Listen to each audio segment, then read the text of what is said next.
Assalamualaikum warahmatullahi wabarakatuh. Kami dari kelompok 9 akan mempresentasikan tentang membangun dan menggunakan alat bantu presentasi.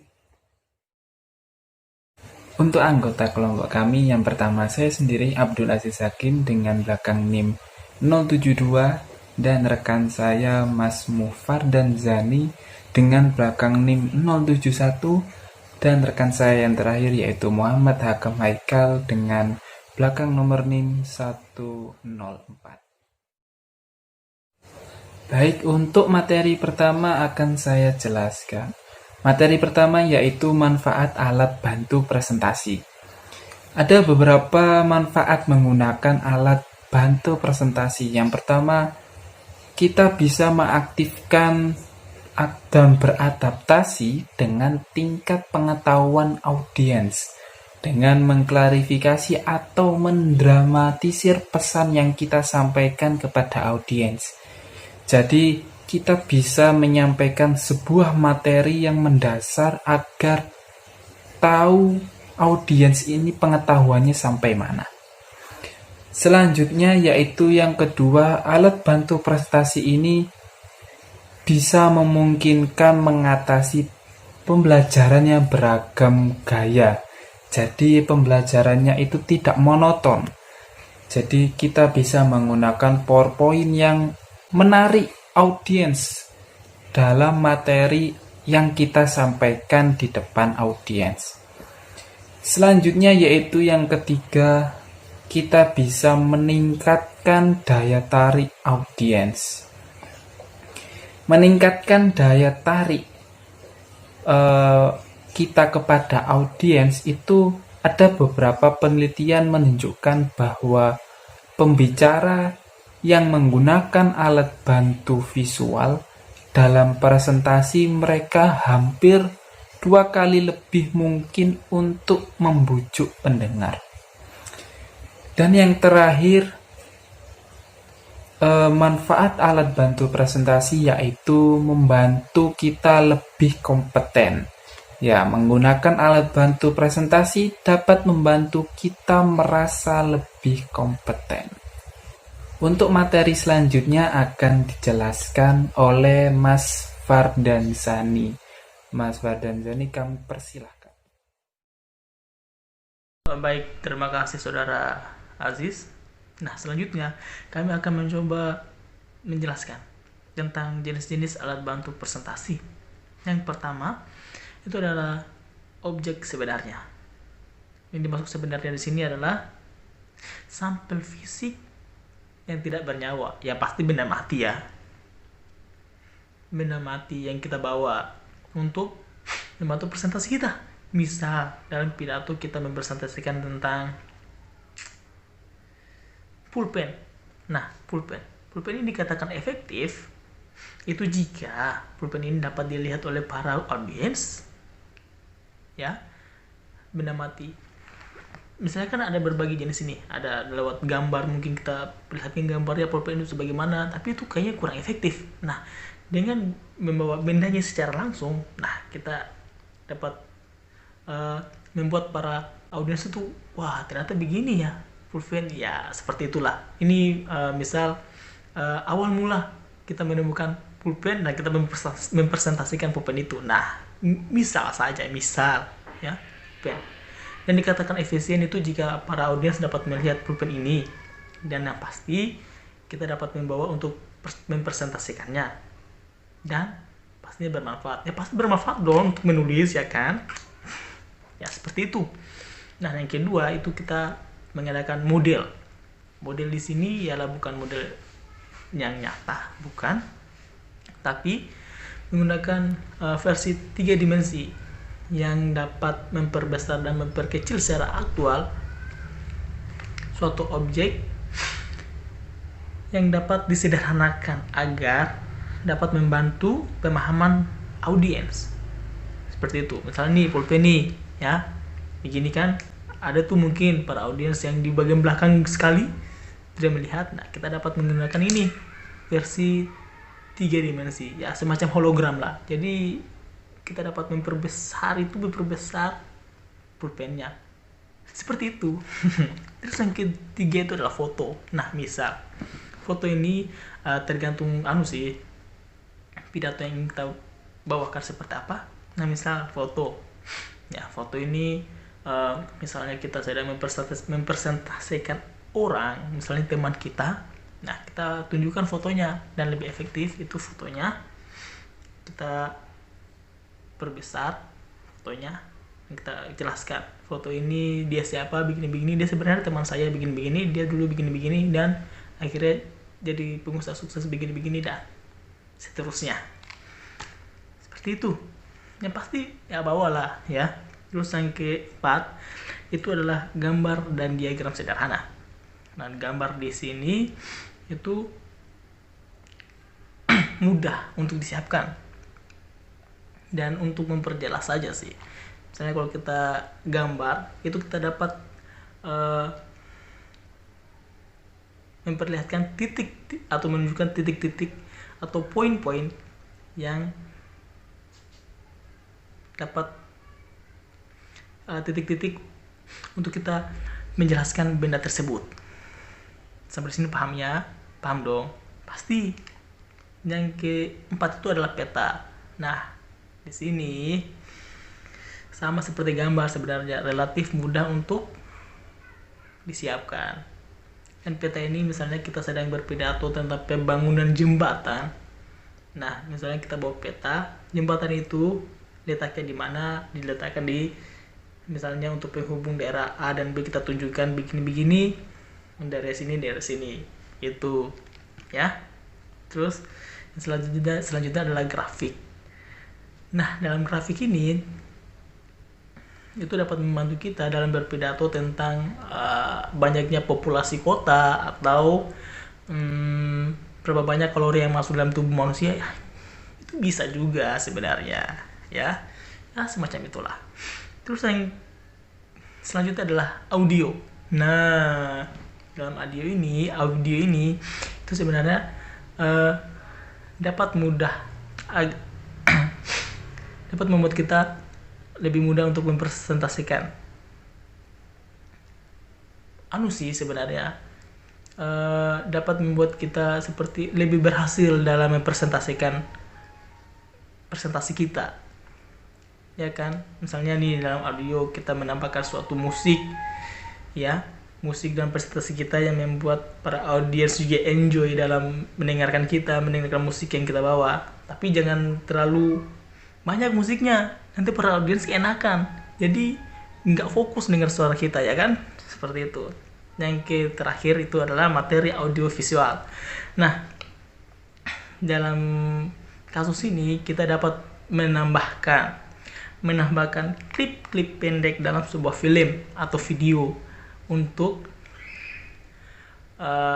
memperkuat presentasi kita. Seperti itu.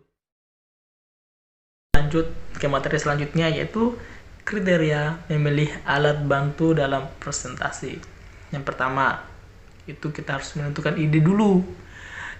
Ide yang baik dapat membuat presentasi kita lancar, ya kan? Oh, terbalik sih. Presentasi yang baik membutuhkan ide yang baik agar lancar. Nah, seperti itu ya. Terus yang kedua itu menentukan alat bantu yang ingin digunakan, ya. Harus dipersiapkan awal-awal, jangan dipersiapkan hari H, bahaya ya, nanti kita AO di depan itu kan. Seperti itulah. Terus yang ketiga itu seberapa banyak audiens yang ingin dijangkau. Nah, kita harus memilah-milah nih audiensnya yang mana saja yang ingin kita presentasikan, memberikan presentasi. Misal mungkin para remaja, dewasa, atau mungkin lanjut usia, dan bahkan anak-anak. Kita harus memilih para audiens yang ingin kita berikan presentasi. Seperti itu. Dan terakhir tuh kita harus memperhatikan durasinya juga dong. Jangan terlalu cepat, jangan terlalu lama. Yang penting kita sesuaikan dengan waktu para pendengar. Ya, kalau terlalu lama juga ya terlalu lama, tapi kalau pembawaannya asik dan dapat membuat penonton tertarik, kayaknya boleh dicoba ya seperti itu. Yang penting dapat memperhatikan durasi ya. Ya baik, selanjutnya itu ialah 4 tips membantu presentasi kita agar lebih menarik. Nah, pertama itu adalah kita rencanakan alat bantu sebelum memulai menggunakan. Maksudnya sebelum kita berpresentasi, kita menyiapkan dulu alat bantu kita jauh-jauh hari. Nah, seperti yang saya jelaskan sebelumnya, jauh-jauh hari jangan langsung hari H dicari mana ini, mana itu. Nah, kita harus persiapkan dari dulu ya, dari jauh-jauh hari. Terus yang kedua itu kita gunakan daftar poin. Misal poin-poin pentingnya, poin pertama begini-begini, poin kedua begini-begini. Nah, terus kita jelaskan poin pertama begini-begini, kenapa dia begini-begini, dan seterusnya. Nah, itu kayaknya lebih terdengar menarik bagi para audiens, menurut saya sebagai pendengar. Ya begitu ya. Lanjut. Yang ketiga itu gunakan font yang mudah dipahami. Ya. Jangan terlalu menggunakan font yang terlalu lebay, yang mudah dipahami, yang dapat dibaca oleh para audiens, yang tidak membuat mata begini. Begitu. Ya, jangan. No. Yang penting dapat dibaca dengan jelas, mantap, dan ajib ya. Ya seperti itulah. Terus yang keempat itu mempertimbangkan warna font yang digunakan. Nah, itu harus sesuai itu dengan backgroundnya ya. Misalnya backgroundnya warna hitam, ya harus fontnya warna putih, seperti itu ya. Jangan putih sama putih, nanti nggak kebaca ya. Ya seperti itu. Baik. Selanjutnya dikembalikan oleh Mas Aziz. Terima kasih. Baik, terima kasih kepada Mas Far dan Zani. Untuk materi selanjutnya yaitu ada 5 metode menampilkan alat bantu presentasi.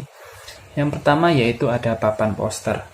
Papan poster ini bisa kita gunakan untuk menampilkan gambar yang sederhana atau peta atau grafik yang bisa kita bantu untuk menampilkan sebuah materi pada presentasi kita. Tetapi papan poster ini tidak bisa kita gunakan kepada audiens yang sangat besar. Papan poster ini hanya bisa kita gunakan di audiens yang lebih kecil, karena kalau papan poster ini digunakan di audiens yang sangat besar, maka audiens tidak akan bisa melihat papan poster yang kita tampilkan di depan audiens. Selanjutnya yaitu ada papan tulis. Papan tulis ini bisa kita gunakan ketika kita sebelum berbicara atau menyampaikan sebuah materi di depan audiens. Karena ketika kita menyampaikan sebuah materi kepada audiens dan sambil menulis di papan tulis, maka audiens akan lebih berfokus kepada badan kita yang sedang menulis di papan tulis daripada memperhatikan kita menyampaikan sebuah materi. Jadi ketika kita menggunakan papan tulis, maka kita harus melakukan sebelum kita berbicara di depan audiens. Selanjutnya yaitu ada flip chart. Flip chart ini selembaran kertas yang bisa kita gunakan untuk menambah informasi atau menuliskan materi yang penting-penting di saat kita akan presentasi di depan audiens. Karena bisa jadi di tengah-tengah kita presentasi di depan audiens kita lupa dengan materi, maka kita bisa menyiapkan dengan selembaran kertas untuk bisa ditulis di kertas tersebut, dan kita bisa gunakan di tengah-tengah presentasi itu ketika kita lupa dengan materi apa yang kita sampaikan di depan audiens. Untuk selanjutnya yaitu ada handouts. Handouts tersendiri adalah materi atau ya materi bisa kita print atau kita cetak dan kita berikan kepada audiens. Jadi ketika kita mempresentasikan di depan audiens, kita bisa menggunakan materi yang kita sudah kita cetak dan kita berikan kepada audiens agar audiens bisa lebih mengerti apa yang kita sampaikan, materi apa yang kita sampaikan. Untuk selanjutnya yaitu ada LCD proyektor. Nah, LCD proyektor ini adalah hal yang sangat penting ketika kita melakukan presentasi di depan audiens. Karena apa? Karena ketika kita tidak menggunakan LCD proyektor, kita tidak bisa mencakup audiens yang lebih banyak. Karena kita harus membutuhkan LCD proyektor, itu adalah hal yang sangat penting untuk audiens yang sangat besar. Karena audiens yang sangat besar, kita harus membutuhkan LCD proyektor agar materi apa yang kita sampaikan di PowerPoint, materi kita bisa terlihat jelas dan dibaca oleh audiens. Usai sudah presentasi dari kelompok kami, kurang lebihnya mohon maaf. Wassalamualaikum warahmatullahi wabarakatuh.